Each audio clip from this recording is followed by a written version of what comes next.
전서 4장 13절에서 결론이 뭐예요? Don't cry, 슬퍼하지 마라가 아니에요. 슬퍼하지 마라라는 말이 사실은 소망 없는 자 같이 슬퍼하지 말라 그 말이에요. 그러면 다른 말로 말하면 뭐예요? 슬퍼하라는 거예요. 근데 슬퍼하라는 게 뭐예요? 소망을 갖고 슬퍼하라는 거예요. 오늘 자는 자들, 죽은 자들을 말합니다. 사랑하는 사람을 먼저 떠나보낸 사람들에게 데살로니가 교인들에게 사랑하는 사람을 떠나보냈냐? 슬퍼해라. 그런데 소망 가운데 슬퍼하라 라고 볼 수가 있어요. 그래서 사실 우리가 그 유명한 울게 하소서 핸델이 작곡한 울게 하소서 라샤 기오비앙카 하는 노래를 우리가 알잖아요. 울게 하소서. 사실 우리 우는 것이 참 필요하다. 성경은 울지 말라고 한 게 아니라 울어라. 참 우리에게 가르쳐 주고 있는 것입니다. 신앙은 안 울려고 애쓰거나 인내하는 것이 아니라 슬퍼해야 한다고 말하는 거예요. 그런데 슬퍼만 하면 그것이 독이 돼갖고 내 인생을 짓밟고 독약에 노출된 사람들이 뭐예요? 독에 중독돼서 죽고 말듯이 슬픔 때문에 마음이 독해지고 냉소적이고 까칠해지고 어둠으로 말미암아 기쁨을 잃어버린 차가운 또 짓눌린 사람이 되고 맙니다. 그래서 예수님께서 사도 바울을 통하여 데살로니가 교회들이 사랑하는 사람을 먼저 떠나보냈느냐? 슬퍼하되 소망을 갖고 슬퍼하라고 말씀하십니다.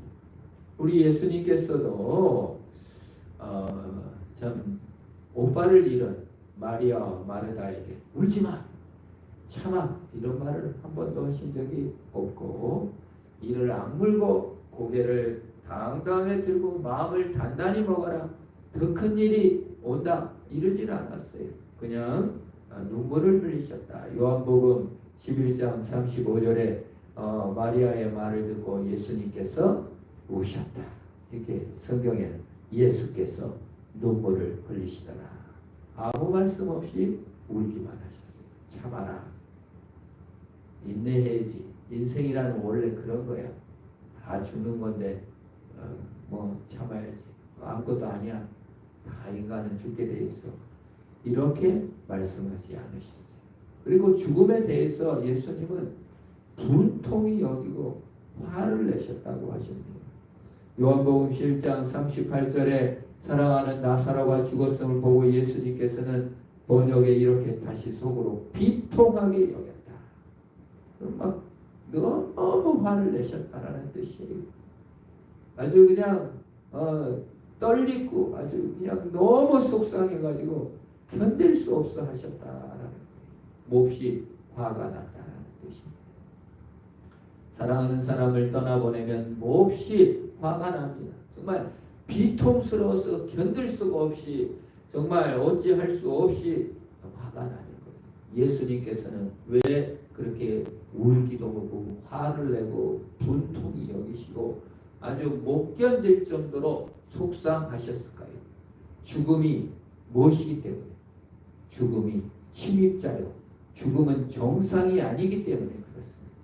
사는 것이 정상이고 계속 살아있는 것이 정상이에요. 하나님께서 처음에 사람을 지으셨을 때 영원히 살도록 만드셨어요. 죽음은 없어요. 계속 발전하고 더 성숙하고 아름답게 되도록 하였어요. 시간이 갈수록 쇠약해지거나 시간이 갈수록 치매가 오거나 정신을 잃은 것이 아니라 시간이 지날수록 더 완성되어지고 영원히 살도록 만들었는데 죽음이 우리를 침입해 왔어요. 그래서 예수님께서는 그 죽음을 분통히 여긴 거예요. 죽음이 그냥 강도가 들어가지고 칼로 위협하고 물건을 뺏어가면 어찌 격분이 안 납니까? 위협이요 침입이에요. 외적이 침입해 왔으면 어찌 화가 안 납니까? 죽음이 우리 세계에 침입해 왔기 때문에 예수님께서는 죽음을 너무 분통히 여기시고 죽음을 향하여 울고 비정상적이라고 생각하신 것입니다. 죄 때문에 그런 죽음이 왔습니다. 억울하고 분통스럽지. 죄가 뭐예요? 스스로 하나님이 되어 하나님과 등진 것이죠. 스스로 구주와 주님이 된 것이 죄입니다. 그거로 인하여 물질 세계가 망가지고 우리 몸이 망가지고 자연 질서가 파괴되고 우리 마음이 열등감과 독소로 가득하게 되었고 미움과 시기가 오게 되었고 관계가 깨어지는 모든 것이 원래 설계대로 하나님이 원래 지으신 대로 살지 못하고 깨져버린 거예요. 그래서 예수님께서 얼마나 속상하셨던지 정말 이렇게 비통하고 화가 너무 나서 견딜 수 없어 하신 거예요. 죽음이라는 괴물 앞에 예수님이 눈물을 흘리신 것입니다.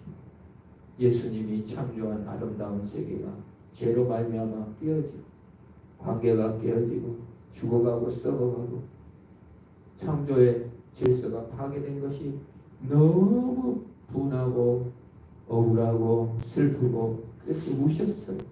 또 화를 아주 많이 내셨어요.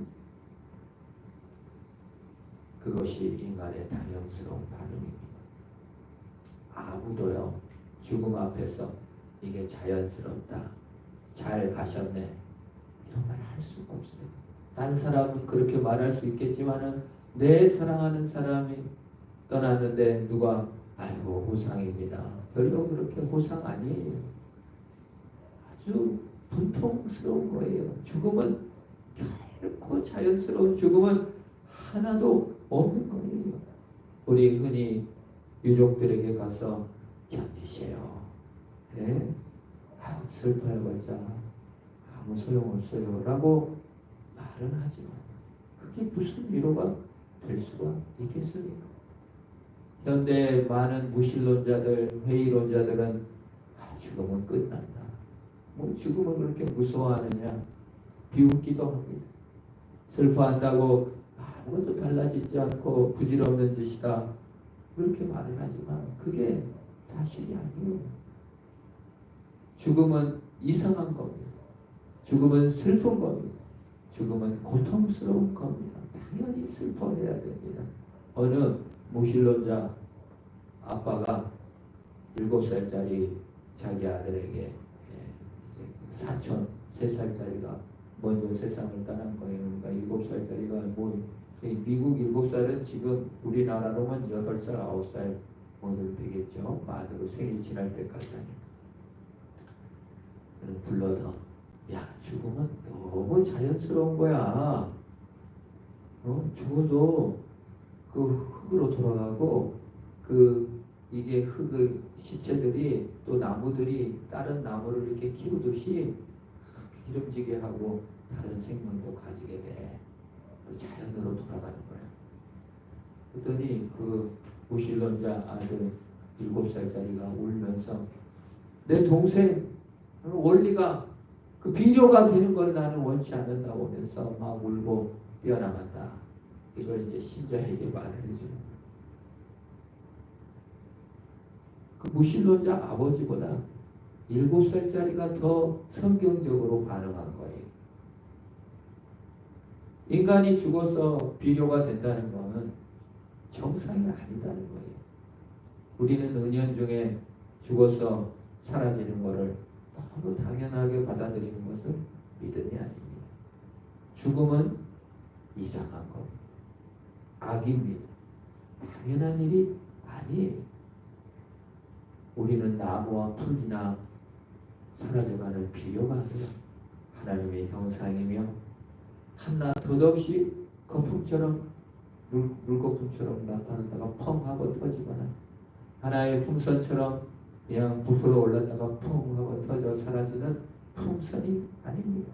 찰나를 사는 것이 아니라 영원히 살도록 빚어질 겁니다. 그래서 우리가 영혼을 갈망하잖아요. 우리 영혼을 갈망해요. 그것이 영혼에 대한 증거이기도 합니다. 죽음은 본연이 아니고 비정상입니다. 우리 편이 아니에요.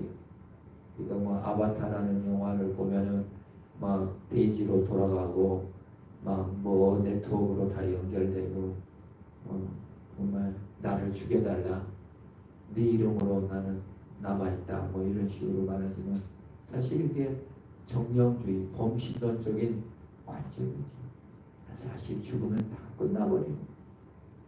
그래서 슬퍼하고 울라고 하셨어요. 울게 하소서. 그러나 성경은 울기만 하고 있지 말고 뭐하라, 오늘 성경 말씀에 소망 없는 자같이 울지 말고 소망이 있는 자같이 울어라고 말하고 있는 거예요. 사실 소망이 없이 울면요, 분노가 우리 인생을 짓밟고 독해지고 완악해지고 허무해져 가는 것을 볼 수가 있는 것을 느낍니다. 꺼져가는 빛에 맞서 경동할 때 소망이 사라지고, 그럼 어떻게 그러면은 슬퍼해야 되는가? 소망이 무엇인가? 소망은 뭡니까? 이게 썩지 않게 하는 것이죠. 아내가 생선을 사오면 사다가 소금을 뿌려놓으면 어떻게 해요? 썩지 않죠. 아내 고향이 경상도 영주인데 강고등어가 그렇게 안동 강고등어. 그 바다도 없는데 소금을 잔뜩 고등어에다 해가지고 거기서 그렇게 그 고등어가 유명하다. 저는 이 영주에 가서 깜짝 놀랐어요. 얼마나 산인지 몰라. 근데 거기에 왜 생선이 이렇게 유명한가? 소금 때문에. 소금가들 이렇게 유명하다. 그래서 아내는 평생 그 생선이 고등어밖에 없는 줄. 그럼 고등어만 사는. 며칠 전에는 고등어를 사갖고 우리 어머니에게 갖고 왔는데, 나는 고등어가 싫다. 왜 고등어를 사? 못 살겠다는 거예요. 고등어 때문에. 소금이 뭐예요? 소금이 생선을 썩지 않게 슬퍼할 수밖에 없어요. 죽음은 비정상이니까. 소금을 뿌려야 돼요. 희망을 뿌려야 돼요. 근데 희망이 어디 있어요? 세상에 뭐 잘 되는 거, 돈이 희망입니까? 더 멋져지는 게 희망입니까? 내 수고와 노력이 희망입니까? 희망은 예수 그리스도밖에 없어요. 근데 희망이 없기 때문에 죽음을 어떻게 죽음 속에서 희망을 받는단 말입니까? 끝나버렸는데 어떻게 소망을 가질 수가 있어요? 소망이 없어요. 그래서 예수께서 오셔서 죽으신 거예요. 죽으심으로 우리에게 소망과 희망을 주신 것입니다. 슬퍼하시고 울고 분노하셔도 안 돼. 그래서 예수님이 대신 죽으셔서 사망 권세를 죽인 것이에요. 창세기 3장 15절에 여인의 후손이 뱀의 머리를 상하게 할 것이다. 너의 후손이 뱀의 후손과 원수가 된다. 여자의 후손이 뱀과 원수가 된다. 사망이 우리의 원수요, 사망이 우리의 적이요, 죄가 우리의 원수요, 우리를 죽게 만들어 버렸어. 근데 여인의 후손 되신 예수 그리스도께서 뱀의 머리를 찍으셨어요. 근데 사실 뱀의 머리를 찍은 방법이 자신의 몸을 찢어서, 사실 뱀의 머리를 찍은 것이 아니라 예수 그리스도 자신의 몸에 못으로 찍으셔서 죽으심으로 말미암아 저주와 분노와 끝난 인생들에게 새 생명의 소금을 주신 겁니다. 너희는 세상의 빛과 소금이 되라. 사실은 예수 피를 받아들일 때 우리 냄새나고 썩어가고 문드러져가고 영원한 이별을 할 수밖에 없는 우리에게 예수 피가 적셔질 때 다시 만나게 되고 썩지 않는 영생의 소유자들이 되는 것입니다. 희한한 것은요, 참 이게 예수님께서 죽은 나사로를 그처럼 살리셨을 때 유대인들이나 바리새인들은 전부 다 달라들어서 그때부터 적극적으로 예수님을 죽이라고 아셨을 거예요. 예수님께서 내가 나사로를 살리면 사람들이 그 극렬하게 달라들어서 나를 더 죽이려고 할 것이다. 예수님이 모든 거 아시잖아요. 첫 번째 뭐예요? 나사로를 살릴 걸 아셨어요. 근데 마리아가 울어요. 근데 울지 말라고 하지 않고 따라오시고 같이 통곡하시고 같이 분노하셨어요. 우리 알잖아요. 우리가 신적 지식을 알아서 예수 믿으면 천국 가고 행복해진다는 거 알지만 우는 자들에게 뭐예요? 예수님께서 뭐라고 했어요? 울지 말라고 야단치라고 하는 게 아니라 우는 자들하고 함께 울어라고 하셨어요. 예수님이 그러셨죠. 그걸 알면서도 야 이거 조금만 견뎌. 조금만 더 공부해. 나중에 인생 펴. 조금만 있으면 나사로 살아날 거야. 이런 게 아니라 같이 울어주시는 거죠. 그리고 나사로 살려내면 더 달라들어서 죽이려고 하실 것을 알면서도 죽어주시는, 더는 가만히 둘 수 없다. 이제는 죽여야 된다. 아주 적극적으로 예수님 사실 나사로 살린 사건으로 사실 죽은 거나 마찬가지. 성경을 요한복음 11장 53절에 보면 극렬하게 죽이려 하는 것을 볼 수가 있습니다. 우리의 부활을 보장하기 위해서 실제로 죽으셔야 하기 때문에 그런 것이에요. 그래서 우리 예수의 부활과 동참하고 예수의 죽음과 동참, 소금을 뿌려야만, 고등어에 소금을 뿌려야만, 소금과 결합해야만 썩지 않듯이 예수 죽음과 연합해야 되고 예수 부활과 연합해야만 우리가 영생, 소망을 갖게 됩니다. 그래서 예수와 연합한 것만이 우리가 죽음의 슬픔에서 소망 가운데 슬퍼할 수 있는 기회인 줄 믿습니다. 그래서 로마서 6장 5절에 만일 우리가 그의 죽으심과 같은 모양으로 연합한 자가 되었으면 또한 그의 부활과 같은 모양으로 연합한 자도 되리라. 소금을 쳐야 된다는 거예요. 내 죽음이 아니라 예수의 죽음과 연합한 자가 되고 예수의 부활과 연합한 자가 되어야만이 소망이 생긴다. 예수님이 죽음을 정복하셨듯이 우리도 죽음을 정복하고 부활의 소망 가운데 있게 될 줄로 믿습니다. 소망 없는 다른 사람과 같이 슬퍼하지 말라는 거예요. 슬퍼는 하되 소망 가운데 슬퍼하라. 그래서 소망이 뭡니까? 사실 성경에 가장 우리가 좀 난해한 점 중에 하나가 뭐예요? 예수를 믿을 때 네 부모보다 예수를 더 사랑하지 못하면 너는 나에게 합당치 않다. 네 자식보다 예수를 더 사랑해야 된다. 네 생명보다 예수를 더 사랑해야 된다. 그만 그렇게 말씀하십니다. 그 문자 그대로 받아들이면은 부모보다, 형제보다, 자식보다, 내 생명보다 예수를 더 사랑해야 된다. 그 무슨 뜻일까요? 우리는 문자 그대로 해석하기보다는 그 본 뜻은 너무나 독보적으로 예수의 사랑이 귀하고 너무나 독보적으로 그것이 나에게 희망을 주기 때문에 그렇다는 거예요. 그래서 나 외에 다른 신을 섬기지 말라. 너무 예수 그리스도의 희망이 독보적이다라는 표현이에요. 우리 그거 편견이다, 편협하다, 뭘 이렇게 그냥 비교하냐. 비교를 목적으로 하신 성경 말씀이 아니에요. 하나님이 절대자라는 건 너무 독보적이다. 너무 그 희망이 너무 커가지고 그렇다는 것을 강조하는 말씀입니다. 경쟁 체제가 아니라 요거보다 낫고 요거보다 낫고가 아니라 너무, 그러니까 우리가 예수 믿을 때 그게 문제예요. 돈하고 경쟁시키고 취미하고 경쟁시키고 부모하고 경쟁시켜갖고 이거 눈치 보라는 게 아니에요. 경쟁에서 훌륭하다가 아니라 독보적인 희망이다는 겁니다. 예수 소망은 너무 독보적입니다. 왜 그러냐면 죽음 뛰어넘는 소망, 인격적 소망이기 때문에 그래요.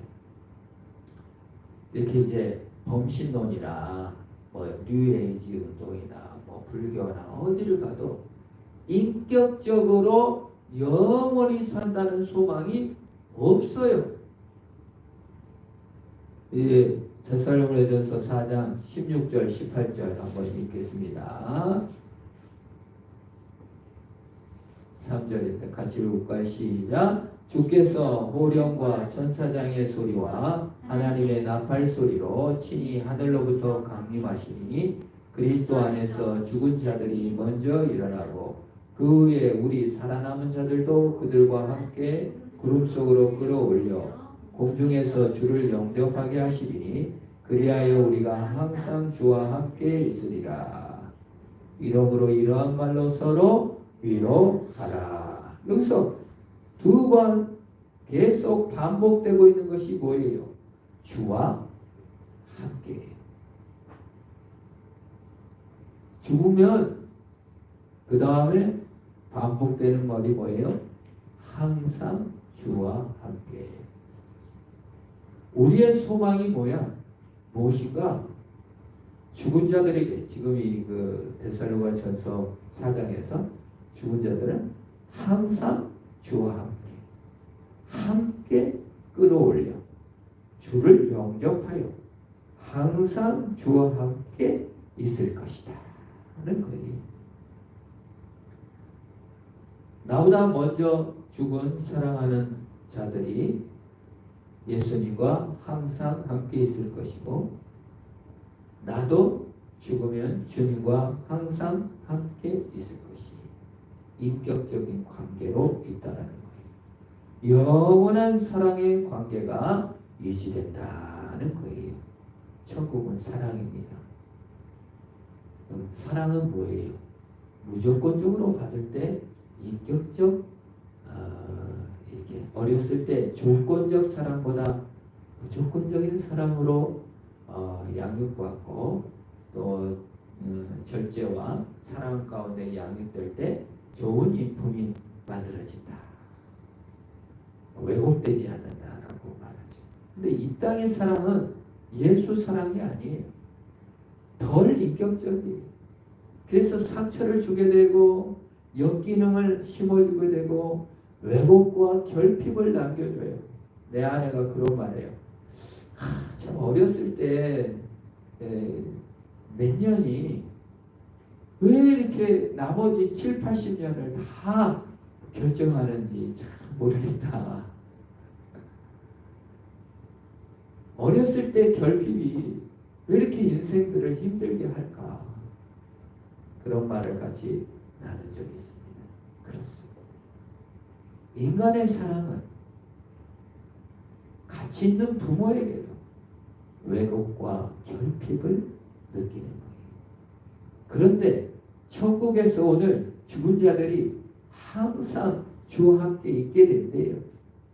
완전하고 무한하고 형용치 못할 예수의 사랑 안에 들어간다 그 말이에요. 이 소망이 너무나 독보적이라는 거예요. 예수 사랑 안에 들어가는 것이 너무 독보적이라는 거예요. 이 세상 사랑은 어떻습니까? 거부당할까봐, 미움받을까봐 가면을 써야 되고 거짓말을 해야 됩니다. 부부 간에도 그래요. 부모 자식 간에도 그래요. 선생님과 학생 간에도 그렇습니다. 거짓말을 하게 하고 거짓말은 안 하더라도 가면을 쓰게 돼요. 어떤 학자들은 가면이라도 써서 다행이다. 위선을 좀 버려둬라.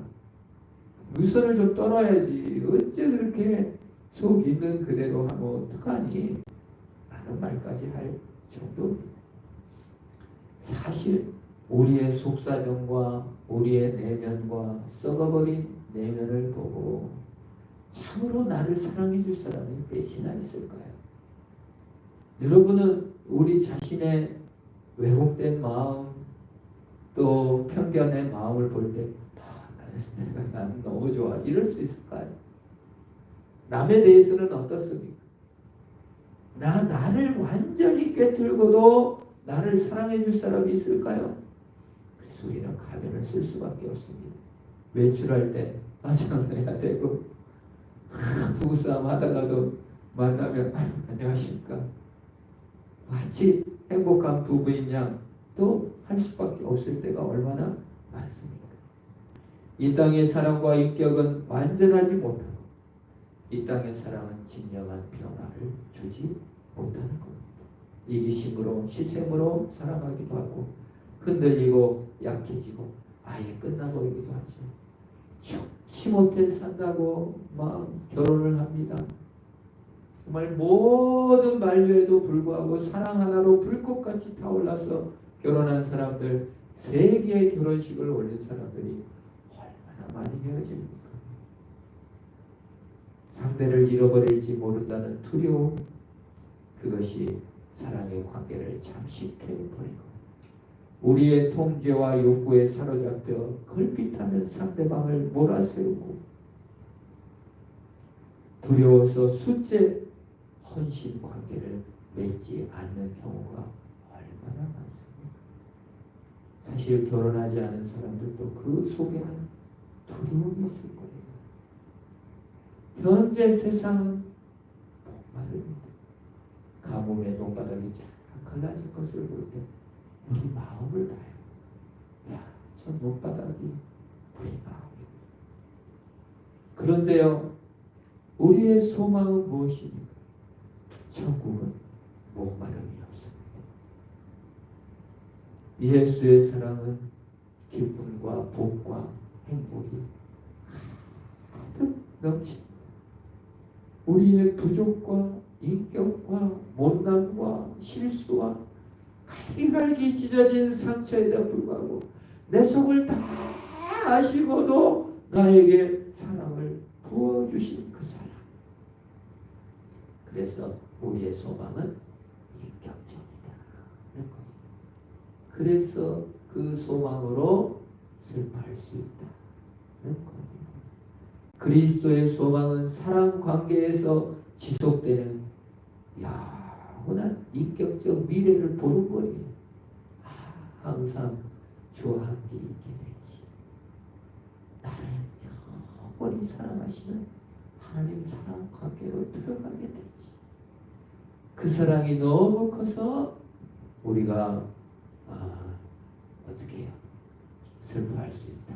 소망 가운데 슬퍼할 수 있다는 겁니다. 두 번째, 이 소망이 왜 이렇게 독보적이고 아름다운가? 현실적이고 물리적이라는 거예요. 성경은 우리가 천국을 간다 하지 않고 죽은 자들이 일어난다. 물론 천국에 가지만은 새 몸을 받아 예수와 같이 되는 육체적, 물질적 몸을 갖게 되는 것이다 하는 거예요. 예수님께서 부활하셔서 제자들에게 영은 살과 뼈가 없대. 나는 살과 뼈가 있다. 와서 만져봐라. 힘주었어. 그리고 음식을 잡수신 거예요. 영만 있는 미래가 아니라 새로워진 새하늘과 새 땅. 그 새하늘과 새 땅은 물질적 세계예요. 몸이 있으려면 물질이 있어야지. 미래는 무형이 아니고 유령처럼 떠다니는 세계가 아니라 걷고 먹고 부둥켜 안고 살아갈 것이며 성대가 있어 노래를 부를 것이고 재주가 있어서 손으로 뭘 만질 것입니다. 상상할 수 없을 만큼 기쁘고 탁월하고 아름답고 힘찬 세상. 그래서 소망 가운데 오는 것입니다. 죽음은 최종 괴멸입니다. 물질적 세계가 다 없어져 뼈가루만 나오는데 천국 소망은 물리적 목숨까지도 완전히 회복돼 갖고 사모하던 육체와 정신과 존재를 알게 되는 거예요. 우리는 온갖 흠과 약점에 파묻히고 훼손되고 가려져요. 우리 내면의 자아도요.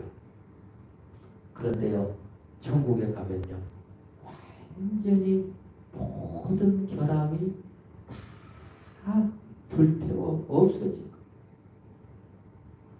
천국 가면 이렇게 말할 거예요. 이렇게 될 줄 알았어요. 천국 가면 우리 선지사님이 정말 멋지게 피아노 반주를 이럴 줄 알았어요. 이렇게 멋지게 하실 줄 알았어요. 언뜻 그런 모습을 봤다니까요. 실제로 정말 더 멋지고 천국은 그런 완성된 모습이 있을 줄 믿습니다. 물리적 세계가 있는 것입니다. 천국은 사람 관계가 지속되고 만물이 회복된다고 했어요. 물질이 회복된다. 인격적 미래, 사랑이 회복되고 물질이 완전히 회복되고 우리의 재능과 성대와 이런 모든 것이 회복될 것입니다. 이 미래 때문에 어떻게 우리가 이렇게 침울하게만, 물론 그렇게 우울할 수도 있습니다. 어떻게 우리가 피해자로만 가해자를 그렇게 복수하고 싶고 미워하며 살 수가 있겠습니까? 우리가 어떻게 남을 부러워하며 저 재능 많은 사람, 좋은 대학 나온 사람 부러워하고 시기하며 살 수가 있겠습니까? 우리의 소망이 너무나 독보적이고 아름답고 귀한 줄로 믿습니다. 그래서 우리는 이 소망 가운데 올 수 있습니다. 평생 원하는 모든 것은 물론 감히 구하거나 생각하지 못하는 것을 넘치도록 받을 줄로 믿습니다. 슬퍼하되 소금을 치고 무엇보다도 독보적인 소망 가운데 인격적인 예수 그리스도, 물질적인 회복을 바라보며 승리하시기를 축원합니다. 기도하겠습니다. 하나님 아버지 감사합니다. 이 땅에서는 사랑하는 사람을 먼저 보낼 수밖에 없는 것을 고백합니다. 죽음이라는 그 원수, 죽음이라는 그 단절, 그 공포, 두려움이 우리를 잠식하지 않게 하시고 오히려 죽어주심으로 말미암아 우리에게 소망을 주신 것을 감사합니다. 우리의 침울함과 우리의 복수심과 우리의 시기심과 우리의 두려움과 우리의 위선들을 돌아보시고 예수 사랑의 기쁨과 예수 사랑의 능력으로 말미암아 소금 가운데 썩지 않은 불멸의 존재로서 주여 승리케 하여 주시고 항상 주와 함께 있는 영원한 사랑 안에서 항상 회복하게 하는 모든 것이 회복되는 회복의 나라를 꿈꾸며 언뜻 이 땅에서 소망 가운데 믿음 가운데 인내케 하시고 승리케 하여 주옵소서. 예수님의 이름으로 기도합니다. 아멘. 하늘에게